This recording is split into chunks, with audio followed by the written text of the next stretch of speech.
경기도 수원시 장안구 영하동 320-2에 위치한 수원화성. 이곳은 다산 정약용, 단원 김홍도, 번암 체제공을 포함한 조선판 어벤져스 인재들이 대거 참여해 만들었다는 사실 아십니까?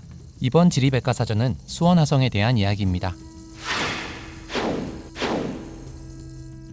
조선 제22대 왕 정조에게는 붕당 정치의 부정부패를 타파하고 자신의 왕권 강화를 위해 충성스러운 신하, 군사력, 그리고 이 모든 걸 원만하게 다룰 수 있는 자금까지 세 가지 요건이 절실히 필요했습니다.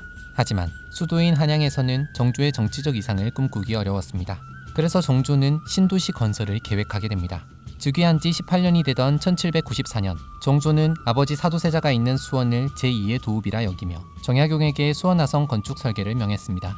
수원화성 건축은 화성행궁과 달리 사도세자를 향한 효심뿐만 아니라 군사, 정치, 행정적 목적까지 모두 충족시켜야 하는 정조 임기 중 가장 큰 숙제이기도 했습니다. 때문에 앞에서도 언급했던 다산 정약용, 단원 김홍도, 번암 체제공 등 당시 내놓으라는 인재들은 이 수원화성 건축에 모두 참여하게 됩니다. 그 결과 수원화성은 대한민국 성곽 건축 사상 가장 독보적인 건축물로 만들어질 수 있었습니다. 수원화성은 수도 방어 기능뿐 아니라 성벽 안에 갖추어진 4개의 성문을 비롯해 각기 다른 모양과 특성을 가진 건축물의 가치를 인정받아 1997년에 유네스코 세계문화유산으로 지정되었습니다. 지금의 수원화성은 일제강점기와 한국전쟁, 홍수 등을 거치며 일부는 파손되고 손실되었던 부분을 복원한 형태인데 성벽을 따라 40기 이상의 시설물을 갖추고 있습니다. 수원화성을 제대로 즐기기 위해선 성곽 둘레길을 따라 걸어보는 게 좋습니다. 약 5.5km의 성곽 둘레길은 연무대 앞에서 시작이 됩니다. 무예를 단련하기 위해 지어진 이 건물은 겉으로 보기엔 작은 정자처럼 보일 수 있으나 해질 무렵이 되면 멋진 수원화성의 야경을 볼 수 있는 야경 포인트라고 합니다. 연무대에서 서쪽 방향으로 성곽길을 따라 거닐다 보면 조금 높은 언덕 위에 방화수류정이라는 정자 하나가 보입니다. 용현이라는 연못과 함께 아름다운 절경을 이루고 있어 수원화성을 찾는 사람들은 꼭 거쳐가야 하는 필수 코스로 꼽히고 있습니다. 사실 평화롭고 아름다운 풍광과 달리 원래 방화수류정의 이름은 동북강로, 동북쪽 성밖을 감시하던 군사시설이었다고 합니다. 방화수류정을 지나면 시원한 물줄기가 눈길을 끄는 화옥문을 만날 수 있습니다. 화옥문은 수원화성의 북수문으로 남북으로 흐르는 수원천의 범람을 막아주는 동시에 적을 방어하기 위해 지어진 곳이라고 합니다. 7개의 무지개 모양의 수문이 설치되어 있는데 시원한 풍경으로 방화수류정 못지않게 사람들이 많이 찾는 명소입니다. 참고로 화옥문에서 남서쪽으로 조금만 내려가면 화성행궁이 나옵니다. 화옥문에서 수원성곽길을 따라 계속 걷다 보면 화성의 웅장한 4대문을 만나볼 수 있습니다. 반시계 방향으로 살펴보면 정문이면서 북문인 장안문, 서문인 화서문, 남문인 팔달문, 동문인 창룡문이 있습니다. 모두 성곽길을 따라 살펴볼 수 있기 때문에 계절별로 달라지는 식물들과 함께 경관을 이루는 수원화성 성곽 투어를 해보면 좋을 듯합니다.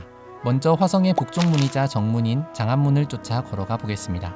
장안이란 말은 수도를 상징하는 말이자 백성들의 안녕을 의미합니다. 수원에서 새로운 정치의 뜻을 펼치고 싶어 했던 정조의 마음이 고스란히 담긴 곳이라고 볼 수 있을 것 같습니다. 그리고 성문의 바깥에서 보면 반달 모양으로 쌓인 옹성이 있는 곳도 특징인데 성문을 보호하는 역할을 했다고 합니다. 장안문은 조선시대 가장 큰 문으로 서울에 있는 숭례문보다 규모가 크다고 합니다. 화서문은 화성의 4대문 중 서쪽 대문으로 원래의 모습을 그대로 간직하고 있어 보물 제403호로 지정되었습니다. 화성 서쪽의 남양만과 서해안 방면으로 연결되는 통로 역할을 한 화서문은 지붕을 옆면에서 보면 8팔자 모양을 한 팔짝 지붕이 특징인 홍해문과 문 앞쪽에 벽돌로 쌓은 반달 모양의 옹성이 있어서 성문을 보호하고 성을 지키는 데 이중 방어 효과를 가진 문이었다고 합니다. 수원화성 4개의 성문 중 남문인 팔달문은 조선 정조 18년부터 20년까지 수원화성을 쌓으면서 함께 지어진 문입니다. 서울 숭례문과 유사한 규모와 형태로 세워졌으나 옹성이 갖추어져 조선 후기에 발달된 성문 건축 형태를 볼 수 있다고 합니다. 정조 대왕과 당대 국왕들이 사도세자의 묘였던 현룡원을 가기 위해 팔달문을 통과했다고 전해지는데 그래서 팔달문은 모든 곳으로 통한다는 사통팔달에서 비롯해 이름을 지었으며 축성 당시 모습을 그대로 간직하고 있어 보물 제402호로 지정되었습니다. 연무대에서 출발하여 수원화성 성곽길을 한 바퀴 돌면 화성의 4대문 중 동쪽 문인 창룡문이 나옵니다. 창룡은 곧 청룡, 풍수지리상 동쪽을 담당하는 좌청룡을 의미합니다.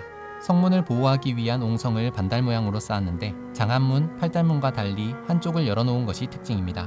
그리고 조금 더 특별히 수원화성을 보고 싶은 분들이라면 계류식 헬륨 기구를 타고 150m 상공에서 수원화성 전체를 조망할 수 있는 플라잉 수원을 이용해보는 것도 좋은 방법이 될 것 같습니다.